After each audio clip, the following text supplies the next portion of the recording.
Hello students, I am Himanshu और start करते हैं exercise human eye and colourful world in 10th class physics.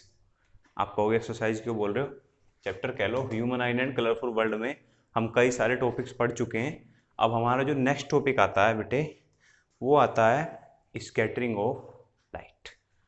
ठीक है, स्कैटरिंग ऑफ लाइट। अब बात करते हैं कि स्कैटरिंग क्या होता है। स्कैटरिंग ऑफ लाइट होता है कि अगर लाइट रेज आ रही हैं और वो किसी पार्टिकल से टकराने के बाद रिफ्लेक्ट हो रही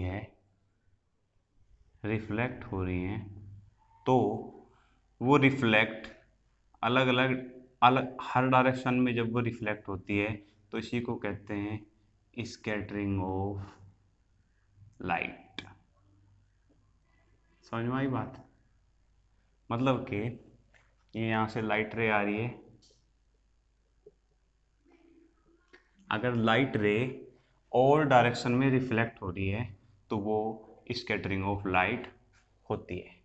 ओके, अब जैसे ये पार्टिकल है, इसको मैं पी लिख देता हूँ। ठीक है, अब डिपेंड करता है वो पार्टिकल के साइज पे। ठीक है, क्या डिपेंड करता है कि पार्टिकल का साइज जितना बड़ा या जितना छोटा होगा उसी के अकॉर्डिंगली हमारी लाइट रे रिफ्लेक्ट करेंगी। अब मैंने आपको बताया लाइट रे में क्या होता है, एक स्पेक्ट्रम होता है।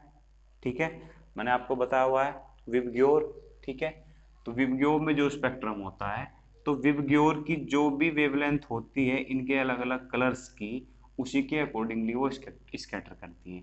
सपोज यहाँ पे अगर स्मॉल पार्टिकल हैं तो वो स्मॉल वेवलेंथ वाले कलर को ही रिफ्लेक्ट करेंगी, और अगर पार्टिकल लार्ज है तो वो लार्ज पार्टिकल वाले रे को ही रिफ्लेक्ट करती है। ठीक है बेटे, अब इसमें एक चीज होती है कि जो स्कैटरिंग होती है वो directly proportional to the micro diameter और मेगा डायमीटर। मतलब कि स्कैटरिंग जैसे जैसे पार्टिकल की डिस्टेंस बढ़ती जाएगी ऐसे ऐसे स्कैटरिंग ऑफ लाइट भी ज़्यादा होता जाएगा। ठीक है बेटे, और अगर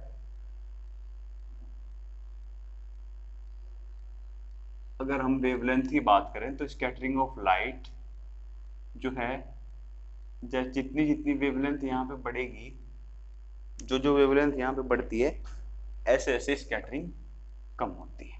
मतलब जिनकी वेवलेंथ ज़्यादा होती है उनका स्कैटर कम होता है। लैम्डा से इसको डिनोट करते हैं हम वेवलेंथ को।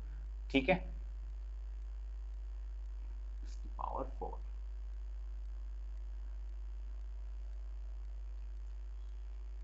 कि जैसे जिनकी वेवलेंथ ज़्यादा होती है जिन लाइट्स की, उनकी स्कैटरिंग कम होती है, और जिनकी डायमीटर ज़्यादा होती है उनकी स्कैटरिंग ज़्यादा होती है।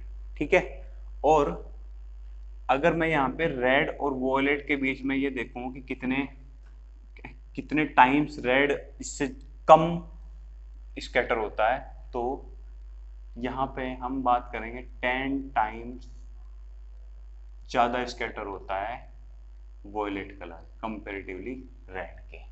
ठीक है, वॉयलेट कलर रेड के कंपेरेटिवली 10 टाइम्स ज़्यादा स्कैटर होता है, क्योंकि वॉयलेट कलर मैंने आपको क्या बताया, विबग्योर बताया। तो ये जो तीन कलर होते हैं इनकी वेवलेंथ कम होती है। तो जितने पार्टिकल, मैंने कहा जितना पार्टिकल छोटा होगा जिसकी वेवलेंथ जितनी कम होगी स्कैटरिंग उतनी ज़्यादा होगी। ठीक है, तो ब्लू, इंडिगो और वायलेट की वेवलेंथ कम होती है तो स्कैटर उतना ही ज़्यादा होता है। कम क्यों? और जितना छोटा पार्टिकल होगा, ठीक है, और वो छोटे पार्टिकल को में छोटी जो वेवलेंथ होगी उसी से ही रिफ्लेक्ट होगा। मतलब कि छोटा पार्टिकल जितना, टिनी पार्टिकल्स जो होते हैं वो टिनी पार्टिकल्स शॉर्ट वेवलेंथ से ही रिफ्लेक्ट होते हैं। जो हैवी पार्टिकल होते हैं वो हैवी वेवलेंथ से रिफ्लेक्ट होते हैं। ठीक है, तो यहाँ पे शॉर्ट वेवलेंथ किसकी है? ब्लू, इंडिगो, वॉयलेट कलर की। अब छोटे पार्टिकल्स हैं मोस्टली हमारे एटमॉस्फेयर में, तो हम देखेंगे कि ब्लू कलर जो होगा हमारा वो ज़्यादा स्कैटर होता है, क्योंकि उसकी वेवलेंथ कम होती है और हमारे कम होने की वजह से ही ये स्कैटर ज़्यादा होता है बेटे। ठीक है, ये हमारा इसके पीछे फेनोमेना होता है पूरा। आप चाहो तो उसको नोट कर सकते हो। अब नेक्स्ट चीज आती है एक के what is Tyndall effect. Tyndall effect की अगर मैं बात करूं तो टिंडल इफेक्ट भी it is based on the scattering of light. Okay, so when A light रे passes through a colloidal solution, through a colloidal solution क्या होता है? ऐसा सॉल्यूशन जो हेटेरोजीनियस सॉल्यूशन होता है।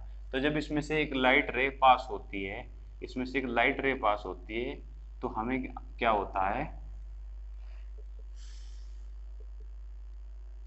तो क्या होता है, हमें यहाँ पे स्मॉल पार्टिकल्स शो होते हैं और यही इफेक्ट हमारा होता है टिंडल इफेक्ट।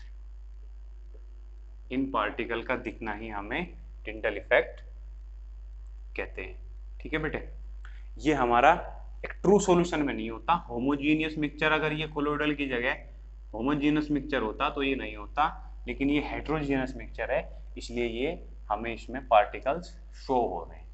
ठीक है बेटे, तो ये हमारा होता है टिंडल इफेक्ट। ओके, ये टिंडल इफेक्ट थोड़ा सा इंपॉर्टेंट चीज है बेटे, एग्जाम में आ सकती है। इसमें से एक क्वेश्चन जरूर आ सकता है, scattering of light, Tyndall effect. अब थर्ड जो चीज है वो है why the colour of sky is blue, कि जो हमारा कलर है स्काई का वो ब्लू क्यों है। इसके लिए हम एक चीज देखेंगे क्या, कि ब्लू कलर, अब मैंने आपको बताया विबग्योर में ब्लू कलर की वेवलेंथ जो है कंपैरेटिवली कम होती है या वॉयलेट कलर की कम होती है। तो क्या होता है, और एटमॉस्फेयर में मोस्टली जो पार्टिकल होते हैं वो टिनी होते हैं। ठीक है, तो जब अगर यहाँ से सन से जो रेज आती हैं, जो सन से जो रेज आती हैं, ठीक है, वो इन पार्टिकल पे क्या होती है, स्कैटर होती है। अब क्योंकि स्मॉल पार्टिकल हैं, स्मॉल पार्टिकल किस वेवलेंथ को स्कैटर करते हैं, स्मॉल वेवलेंथ को, और स्मॉल वेवलेंथ किसकी होती है, ब्लू कलर की, वोलेट कलर की। तो स्कैटर कौन सा कलर होगा, स्कैटर भी हमारे यही कलर होंगे। तो देखो एक से स्कैटर ये हुआ, फिर इससे भी स्कैटर, इसके स्कैटर, यानी कि ब्लू कलर और ये वोलेट कलर हमारा पूरा कंप्लीटली स्कैटर हो गया। तो जब ये कंप्लीटली स्कैटर हो जाता है तो हमें ऐसा लगता है कि जो ऐसा लगता है, क्या ऐसा होता ही है कि जो हमारा एटमोस्फेयर है वो ब्लू है। डू यू गॉट इट, कि एटमोस्फेयर हमारा ब्लू है। It is based on the principle of scattering of light in which small particle scatter the smaller wavelength of A light rays. Right, अब इसके बाद इसलिए हमारा जो एटमोस्फेयर होता है, स्काई जो होता है वो ब्लू शो होता है। ठीक है, अब एक चीज इसमें और है बेटे, स्मॉलर वेवलेंथ और हायर वेवलेंथ के बीच में बात करें तो, के colour of sunrise and sunset क्या होते हैं, कि हमारा सनराइज के टाइम पे कलर और सनसेट के टाइम पे कलर क्या होता है, किसका किसका, सन का। ये भी लिख देता हूं मैं, ऑफ सन। ठीक है, देखो क्या है कि सपोज ये हमारी अर्थ है। ठीक है बेटे, ये हमारी अर्थ है। ओके, अब ये इसकी सरफेस है यहाँ पे। ठीक है, सपोज आप यहाँ पे खड़े हुए हो, ठीक है, आप अगर यहाँ पे हो, ठीक है, तो पहले सनराइज यहाँ पे होता है। ठीक है, एक पोजीशन तो ये सन की, एक पोजीशन सन की यहाँ पे, ठीक है, और फिर एक पोजीशन सन की यहाँ पे। ठीक है, सपोज करते हैं कि ये ईस्ट है, ये वेस्ट है। ठीक है, अब यहाँ से ईस्ट से निकलता है हमारा सन। एक्चुअली कहते हैं कि सन ईस्ट से राइज होता है और वेस्ट में क्या होता है, सेट होता है। तो कैसा होता है, ऐसा तो बेटे बिल्कुल नहीं होता। सन जो होता, अर्थ हमारी घूमती है, इसलिए हमें ऐसा लगता है कि सन जो है राइज हो रहा है और सेट हो रहा है। एक्चुअली सन तो ऑलवेज राइज ही रहता है। ये तो हमारा इंडिया में रह रहे हैं तो हमें इस टाइम से होता है, अमेरिका में रहते हैं तो कुछ और टाइम से होता। तो यही हमारा प्रिंसिपल होता है कि भाई इंडिया में देखो तो सनराइज हो रहा है क्योंकि इंडिया अर्थ के अलग साइड में है, सपोज यहाँ पे और अमेरिका यहाँ पे है। तो जब इस साइड में आ जाएगा तो सनराइज होता दिखाई देगा, इधर घूम जाएगा तो सन वेस्ट ये सेट होता दिखाई देगा। एक्चुअली में ना तो सनराइज होता और ना सन सेट होता, है ना। ये तो बस है जो है, आपको पता ही है फिजिक्स का, है ना। लेकिन हम क्या मान के चलते हैं कि सनराइज भी होता है सनसेट भी होता है। चलो अब बात करते हैं कि कलर सनराइज और सनसेट क्यों होता है।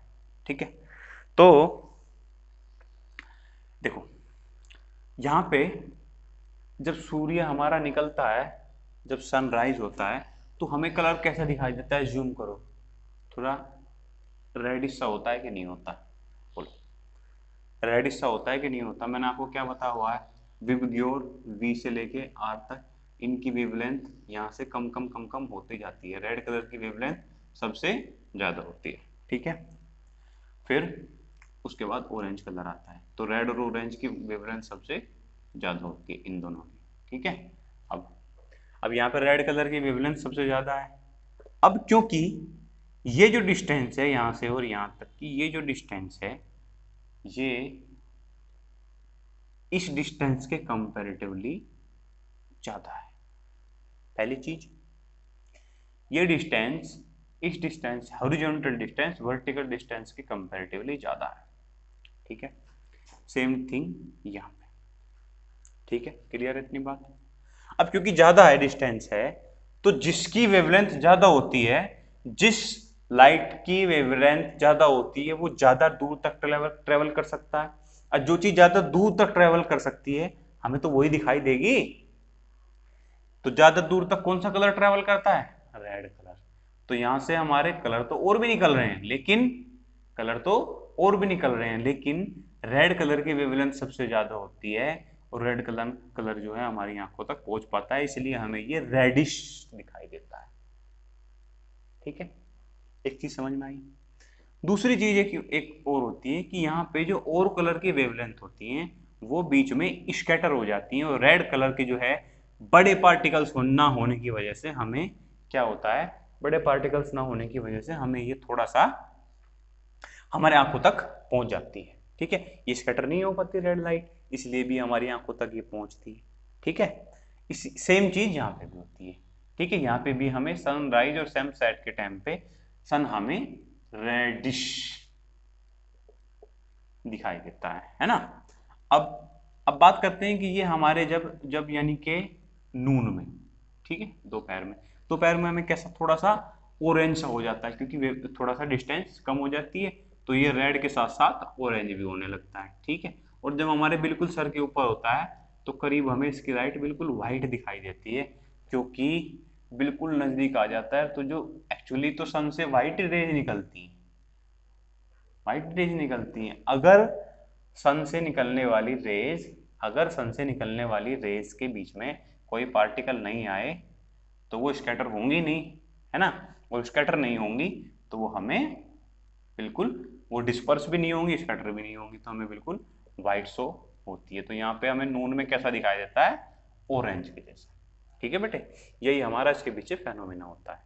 एक सनराइज और सनसेट के ऊपर मैंने आपको एक और क्वेश्चन बताया था कि 2 मिनट पहले निकलने वाली और बाद में छिपने वाली कहानी। ठीक है, मैंने बताई थी आपको, इससे पहली वीडियो में आप देख सकते हो। बेटा यहाँ पे आपका ये चैप्टर कंप्लीट होता है। ठीक है, और इस चैप्टर के मैं आपको एनसीईआरटी क्वेश्चंस कराऊंगा। एनसीईआरटी क्वेश्चंस आपको कॉपी करने हैं अपनी फेयर कॉपी में, और एग्जाम्पलर क्वेश्चन कराऊंगा। एग्जाम्पलर क्वेश्चन आपको सिर्फ प्रैक्टिस करने हैं। ठीक है, फिजिक्स का, पूरे साइंस का, या बल्कि पूरा कहो तो 9 से लेकर 12 तक का मैक्सिमम पेपर जो आता है वो बेटे वो एनसीईआरटी में आता है, साइंस और मैथ का। 97% 98% तक जो पेपर आता है वो हमारा एनसीईआरटी और एग्जाम्पलर से आता है। ठीक है, तो अगर आप इन दोनों के क्वेश्चन सारे कर देंगे और एग्जाम्पल सारे कर देंगे तो मेरे ख्याल से आपको प्रॉब्लम नहीं आनी चाहिए, एज आई थिंक। ओके, तो बेटे ये आपका चैप्टर यहाँ पे कंप्लीट हो गया। अब हम इसके एनसीईआरटी क्वेश्चन और एग्जाम्पलर की बात करेंगे बाद में। ओके।